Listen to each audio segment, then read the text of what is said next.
Hello everyone, welcome back my channel. তোমরা তো দেখলেই সারাদিন কতটা আজকে ব্যস্ত ছিলাম। তাই আর কি বলবো, আবার ছেলের ছিল প্রজেক্টের কাজ। তো যেহেতু গার্জিয়ান, বাচ্চারা তো আর এত ক্যালেন্ডার বানাতে পারে না। তো এর আগেও একটা ক্যালেন্ডার বানিয়ে দিয়েছিলাম, ওটা ছিল ক্লাস ওয়ার্ক বলতে গেলে, ক্লাসে দেখেছিল। আর ম্যামেরা আজকালকার দিনে কি বলবো সেটা, মানে ওরা ওখানে জাস্ট একটু মুখে বলে দিয়েছে বাচ্চাদের বাড়িতেই কাজগুলো করতে হবে। আর আমার ছেলে এদিকে বোরোলিনের নেশায় পড়েছে, মানে বোরোলিন বোরো প্লাস ও হাত পায়ে মাখবে শীতকালে। সেদিন মাসি বাড়িতে গেছিলো না, মাসি ভালো করে বোরো প্লাস মাখিয়ে দিয়েছিল, বোরোলিন সরি। তো ওর খুব ভালো লেগেছে, বলছে আমার স্কিনটা কত গ্লেজ মানে দিচ্ছে। এর আগে যতবার মাখাতে গেছে তখনই বলেছে না না আমি মাখবো না, ভালো লাগে না আমার ক্রিম মাখতে এগুলো। তো যাই হোক, দেখো এখানে আমি কমপ্লিট করছি ছেলের কাজটা। আগের ওয়ার্কটা করতেও অনেকটা টাইম লেগে গেছিলো। তো যেহেতু আগে একবার করেছি, আমার একটা আইডিয়া চলে এসছে যে কিভাবে কি করতে হবে। তো আগেরটাও ভীষণ সুন্দর হয়েছিল। আর এইটা হচ্ছে কালকে ওর প্রজেক্টে জমা পড়বে ফাইনাল এক্সামে। তো এটা মোটামুটি কমপ্লিট করতে আমার প্রায় 1.5 ঘন্টা টাইম লেগে গেল। এদিকে আমার ছেলে কন্টিনিউয়াসলি আমাকে বিরক্তি করে চলেছে, ও তো নিজে কিছু করছে না। আর কেন বলো তো, এটা দেওয়া যায় না ওকে। এই যে রুল টেনে সুন্দরভাবে দাগ টেনে 12টা মাসের নাম লেখা, এগুলো কি একটা বাচ্চার কাজ? কিন্তু স্কুল তো দিয়ে দেয়, প্রজেক্ট তো কমপ্লিট করতেই হবে। তাই রীতিমতন আমিই বসে পড়লাম, আর কি করব বলো। সেই ধৈর্য ধরে পিঠ মিট ধরে গেছে আমার এই কাজটা করতে, তাও করে দিয়েছি। আর একটা গুড নিউজ হলো, মানে আমি ভিডিওটা পরে তোমাদের কাছে শেয়ার করেছি। এটা ওকে স্কুলে দিয়ে পাঠিয়েছিলাম কালকে। তো সেটা স্কুলে হেড স্যার জমা নিয়েছে, ওদের খুবই পছন্দ হয়েছে আর খুবই সুন্দর হয়েছে ওয়ার্কটা। যাই হোক, আমার মানে কাজটা করা একদম সার্থকই হয়েছে।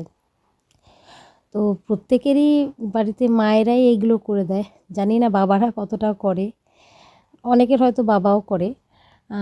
তোমাদের দাদাভাই টাইম পায় না বলে এই সব দিক বাজার টাজার সবই আমাকে মোটামুটি দেখতে হচ্ছে, কিছু তো করার নেই। আর এদিকে দেখো আমার মোটামুটি কাগজে দাগটা মানে খুব একদম মাপ করে কাটতে হচ্ছে, নাহলে কী বলো তো, একটুখানি ভুল হলে না বারবার মুছতে হচ্ছে। যেটা প্রথমবার আমি ভুল করেছিলাম, মানে প্রথমে যে ক্যালেন্ডারটা বানিয়েছিলাম না, আমাকে অনেক টাইম লেগেছে, ওটার মধ্যে 2.5 ঘন্টা টাইম লেগে গেছে বানাতে। কারণ ওটা করতে না প্রথমে বুঝতেই পারছিলাম না কোন দিক থেকে কী শুরু করব। তাই আমার নিচের পোর্শনটায় জায়গাটা কম পড়ে গেছিলো, তার জন্য আমার ছকটা করতে অনেকটা মানে খুব কষ্ট হয়েছে, আর বারবার মোছাপোড়া করতে হয়েছে। কিন্তু এইবার আমি বুদ্ধি করে কি করেছি, ছবিটা একটু স্মল করেছি, যার জন্য আমি অনেকটা জায়গা পেয়েছি ক্যালেন্ডারে। তো যারা যারা এই অভিজ্ঞতার মধ্যে দিয়ে যাবে, একটু হয়তো বুঝতেই পারবে কতটা কষ্টকর কাজটা। তারপরে আমি এখানে দেখো সব সানডে মর্নিং নামগুলো লিখে নিচ্ছিলাম। আর এইবারের প্রজেক্টের এটা আমি পুরোটা করে দেব না, জাস্ট একটা মাসের নাম মানে নাম্বারিং করে দেব, বাকিটা ও স্কুলে গিয়ে করবে। তো আফটারঅল কেমন হয়েছে একটু তোমরা অবশ্যই জানিও। যতটা পেরেছি চেষ্টা করেছি, অত তো পারফেকশন আনা যায় না, আমরা তো আর্টিস্টিক নই। সিনারিটা কেমন হয়েছে অবশ্যই কমেন্টে জানিও। তো এদিকে আমার ক্যালেন্ডার মোটামুটি কমপ্লিট করে বাকি আরও কাজ রয়েছে। তোমাদের সাথে যে আমি ভিডিওটা শেয়ার করছি না, এটা হচ্ছে বিকেলের ভাগটা আমাদের। মানে বিকেলে আমি একটু ঘুমাই, আজকে আর ঘুমানোর টাইম পেলাম না। যাই হোক, একটা কাজের মধ্যে দিয়ে রয়েছি, পিঠ ব্যথা যন্ত্রণা হয়ে গেছে, কিচ্ছু করার নেই। তারপরে আর কি, তোমাদের দাদাভাই বেরোবে, তাই আটা মেখে নিলাম, কারণ আজকে রাতে রুটি আমরা সবাই খাবো। অন্যান্য দিন তোমাদের হয়তো দাদাভাইকে রুটি দিলাম, আমরা দুপুরে ভাত ছিল ওটা খেয়ে নিলাম। কিন্তু আজকে যেহেতু একটু তরকারি করেছি, আলু পেঁপের তরকারি, আর মাছটা ঢুকিয়ে দিয়েছি, মাছ রান্না করেছিলাম না, বাকি মাছটা ঢুকিয়ে দিয়েছি, কারণ কালকে আবার স্কুলে সকাল সকাল বেরোতে হবে। এসে রান্না করতে অনেকটা মানে টাইমের ব্যাপার, দেরি হয়ে যায়, আগের দিনও দেরি হয়ে গেছিলো। তো সেজন্য আমি আজকে একবারে মাছ করেছি, সেই মাছটা ঢুকিয়ে দিয়েছি, কালকে দুপুরে হয়ে যাবে।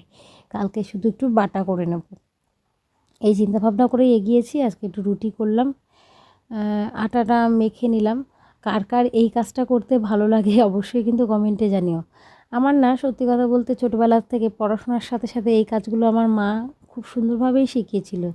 এখনকার বাচ্চারা বা এখনকার মেয়েরা যা করতে ভালোবাসেই না, মানে এই ধরো আটা মাখা, রুটি করা। আমার কিন্তু ভাবাই মানে এই এই কাজগুলো আমার সত্যি ভালোই লাগতো। আমার মনে পড়ে ক্লাস 5-এ পড়ি, তখন আমি আমার হাতে করি এইগুলো। কারণ তখন আমার দিদির বিয়ে হয়েছিল ক্লাস 5-এ পড়া অবস্থায়। তখন আমার মা তার মানে তখন থেকেই আমার মা কী বলতো বলো তো, মেয়েদের সব কিছু জানা দরকার, যেমন ঘরে যেমন বাইরে। আমার মা পড়াশোনার ক্ষেত্রেও যেমন আগ্রহী ছিল, তেমন মানে ঘরের কাজবাজের ক্ষেত্রেও আমাদের তেমনই আগ্রহী করে তুলেছিল। আমার মা বলতো যে পড়াশোনা না শিখলে যেমন জীবনে এগিয়ে যেতে পারবি না, এই কাজগুলো যদি নিজেরটা নিজে না জানিস না, তাহলেও জীবনে মানে পিছিয়ে পড়বি। কেন বললো তো, এই আজ না হোক কাল তোকে তো মানে কারো বাড়িতে যেতে হবে, সেখানে যদি গিয়ে শিখতে হয়, তাহলে মানে হয়তো বাবা মার নাম তুলে মানে বলে থাকে, যেটা সচরাচর হয়ে থাকে যে কি শিখিয়েছে মেয়েদের, সেটা যেন না শুনতে হয়। তেমনই পেটে যদি বিদ্যা না থাকে, তাহলে জীবনে রাস্তা মানে চলতে খুব কষ্টকর সেটা। এটা একদম আমি আজকে বুঝতে পারছি মায়ের কথাগুলো। ছোটো ছিলাম তো তখন অতটা হয়তো গ্রাহ্য করিনি, কিন্তু না, আমি আমার মায়ের কথা মতন সব কিছুই করেছি। যেমন পড়াশোনার দিকটাও দেখেছি, তেমন রান্নাবান্না কাজকর্মও মোটামুটি দেখেছি। আমার বলতে লজ্জা নেই, আমার মা আমার জন্য যা করেছে খুব কম মানুষই করেছে। সেটা তোমরাও এখনও দেখো, এখনও আমার মা খেটে চলে। এখনও একটা কি বলবো, শরীর অসুস্থ থাকলেও আমার মাকে এতবার বারণ করি যে গরু বাছুর সব ছেড়ে দাও, শরীরে দেয় না যখন।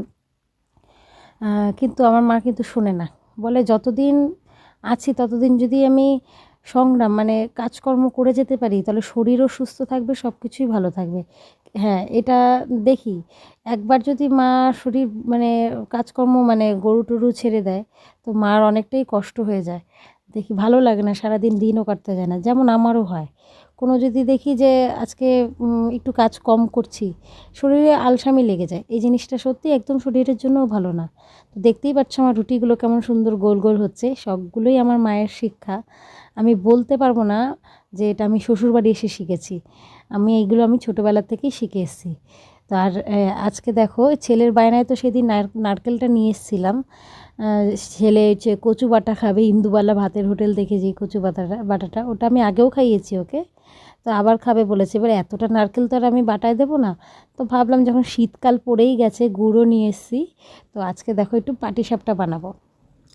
আর এই পাটিসাপটা হচ্ছে আমার মানে ছোটোবেলার স্মৃতির সাথে বহুতভাবে জড়িত।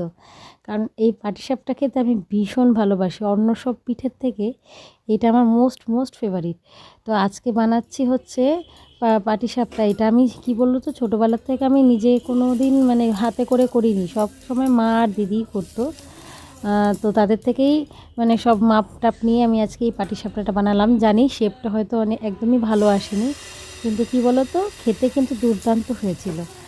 আর আজকে যে পাটিসাপটা বানালাম, আর আমি ছোটোবেলায় মনে আছে মা যখন পাটিসাপটা বানাতো, আমি পেছন থেকে না টুকটুক করে একটা একটা করে নিয়ে অনেকটাই খেয়ে নিতাম। আমার ছোটোবেলার স্মৃতির কথা মনে পড়ে গেল। তো কারা কারা শীতকালে পিঠে পায়েস খেতে ভালোবাসো অবশ্যই কিন্তু কমেন্টে জানিও। আর পাটিসাপটা মোস্টলি কার ফেভারিট সেটাও কিন্তু আমাকে জানাবে। আমি কিন্তু কমেন্টগুলো সবই পড়ি, তোমাদের রিপ্লাইও দেই, ভালো লাগে।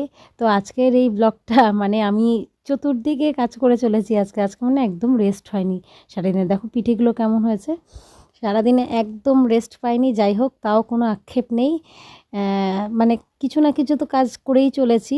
ছেলের কাজটা করলাম, তারপর হচ্ছে তোমাদের দাদাভাইয়ের রুটি টুটি করলাম, তারপরে এখন এই পিঠে বাজছি। এখন প্রায় রাত 10টা বেজে গেছিলো সেদিন পিঠেটা বাজতে মানে হঠাৎই আমি ভাবলাম না আজকেই করে ফেলি, কারণ কালকে পরশু আবার টাইম পাবো না। তাই হঠাৎ ভাবা, নারকেল কুড়িয়ে সেই আবার আমি এই কাজটা করতে শুরু করলাম।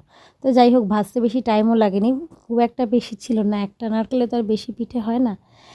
আমার ছেলে তো খেয়ে বলছে মা দুর্দান্ত হয়েছে। আমি বলি বাবা, তাও তো একটা কমপ্লিমেন্ট পাওয়া গেল, খুব ভালোই লাগলো। তবে হ্যাঁ, এইটার পুরোটাই ক্রেডিট আমার দিদি আর মার, কারণ আমি ঠিক না আইডিয়াটা ঠিক পাই না। যাই হোক, আজ এ পর্যন্তই, আবার দেখা হচ্ছে নেক্সট ব্লগে। টাটা।